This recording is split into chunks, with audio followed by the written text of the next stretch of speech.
মৰিগাঁও জিলাৰ ৰাহৰিঘাট শিক্ষাখণ্ডৰ অন্তৰ্গত থোৱাংখাইটি মধ্য ইংৰাজী বিদ্যালয়ৰ কিছু কথা তুলি ধৰিবলৈ লৈছোঁ। থোৱাংখাইটি মধ্য বিদ্যালয় স্থাপন কৰা হৈছিল 1977 চনত। প্ৰতিষ্ঠাপক প্ৰধান শিক্ষক আছিল হাছেন আলী ডাঙৰীয়া। বৰ্তমান প্ৰধান শিক্ষক হিচাপে কৰ্মৰত হৈ আছে মকবুল হুছেইন ডাঙৰীয়া। বিদ্যালয়খনৰ পৰিৱেশ আটকধুনীয়া কৰাৰ দিশত প্ৰধান শিক্ষকজনে সদায় অহৰহ প্ৰচেষ্টা চলাই আহিছে।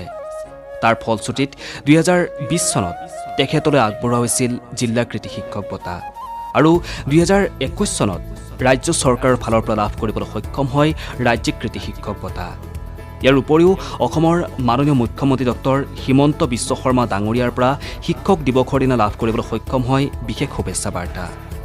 মকবুল হুছেইন ডাঙৰীয়াৰ এনে কৃতিত্বত অঞ্চলটিৰ বিভিন্ন অনুষ্ঠানৰ পৰা লাভ কৰে মানপত্ৰ সম্বৰ্ধনা বহুতো সন্মান।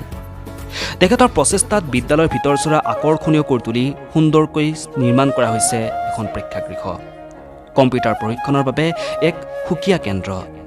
বিদ্যালয়খনত উপলব্ধ হৈছে পৰ্যাপ্ত পৰিমাণৰ কিতাপ পত্ৰ। বিদ্যালয়ৰ প্ৰৱেশদ্বাৰখন নিৰ্মাণ কৰা হৈছে প্ৰধান শিক্ষকজনৰ প্ৰয়াত পিতৃ হুৰমুজ আলীৰ নামত। উল্লেখযোগ্য যে ইয়াৰ সম্পূৰ্ণ পুঁজি তেখেতে বহন কৰি এক সুন্দৰ চানেকি দাঙি ধৰে। ছাত্ৰ ছাত্ৰীৰ মাজত আছে বিভিন্ন ধৰণৰ প্ৰতিভা। নৃত্য, সংগীত, চিত্ৰ অংকন কৰাৰ লগতে বৃত্তি পৰীক্ষাত স্থান লাভ কৰে ছাত্ৰ ছাত্ৰীসকলে।